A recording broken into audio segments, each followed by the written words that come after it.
Hey everyone, Mr. Happy here, and in this video we're going to be discussing what we're presuming to be the final updates to the patch 4.5 website for Final Fantasy XIV.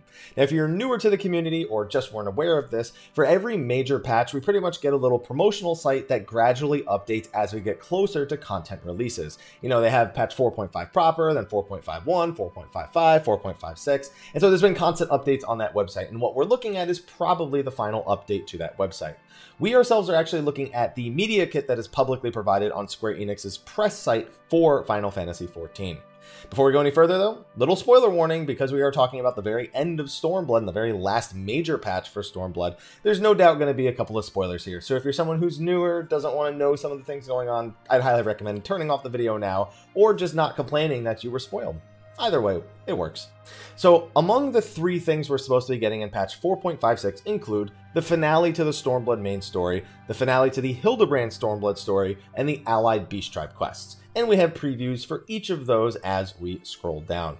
So for Requiem for Heroes Part 2, we have a picture of Elita Xenos with his mask broken, replicating the one from the Shadowbringers trailer, which pretty much tells us this is going to be the moment in which our final battle culminates with Elita Xenos. Now he seems to be surrounded in some sort of darkness, and even Xenos' complexion, or Elita Xenos' complexion through the mask, seems to be slightly tainted to be a little bit darker.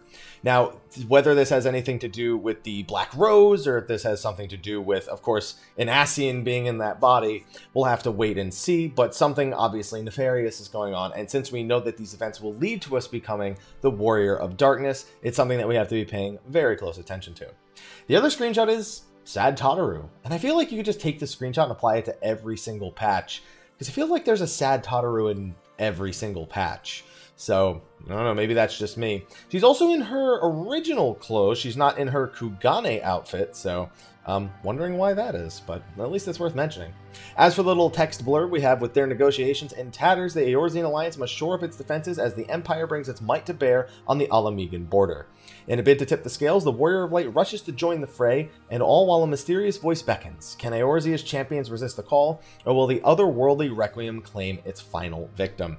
Now, because the name of the patch is Requiem for Heroes, and this constant call that we've been getting literally being called, which is the name of the process, Requiem for Heroes is a pretty self-explanatory title. I never even thought to consider that a Requiem, those voices that we hear, but it makes sense. So this is really just actually catching us up to 4.5 Part 1 and putting us a little on edge for patch 4.5 Part 2. Now, as we scroll down, we get to even further Hildebrand Adventures. Now, for those who don't actually keep up with Hildebrand, he is our resident idiot, is how I'd like to call it. It's all about comic relief and not to be taken too seriously, though we do actually tend to learn quite a bit of lore from the Hildebrand storyline. He's regularly surrounded by incredibly intelligent people who are also very much into certain histories and pasts in regards to various parts of the world. So as much as he might not be able to comprehend that, it's definitely a worthwhile thing to dive into, as long as you like that learning process or you're somewhat into Hildebrand's humor altogether. We have two pictures here, one with the Sekisagumi, presumably on the left, and one with, I guess, Hildebrand being born over on the right. Apologies about that, but all the same, it was important stuff for Stay in the Realm. But anyway, yeah, and then a flashback to when Maximilian Manderville himself here was born. What is it? It's Heliodor Maximilian Manderville. It's been a while since I've had to say the whole name. As for the little blurb, what a wretched state of affairs it is to have Shigure detained for aiding and abetting the escape of the wolf burglar, when it was more or less my brilliant idea. Justice and guilt, but mostly justice, compel me to remedy the situation with all due alacrity, and to that end I would investigate the questionable activities of Master Akebono, who is doubtless the villain at the heart of these dark intrigues.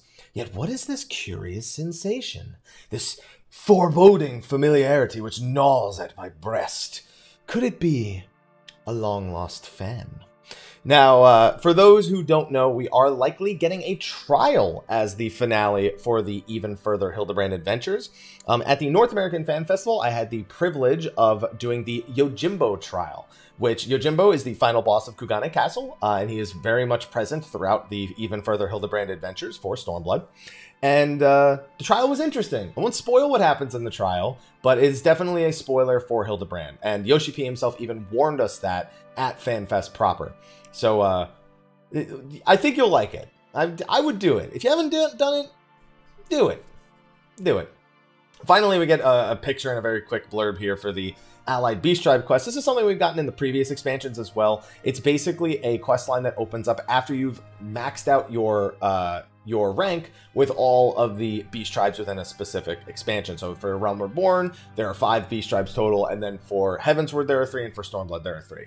The 3 you're going to need for the Stormblood ones are the Ananta, the Kojin, and the Namazu. There's usually some sort of chaos going on between the 3 that brings them all together, and we've had a lasting villain throughout this throughout the storyline, throughout the various beast tribes as well.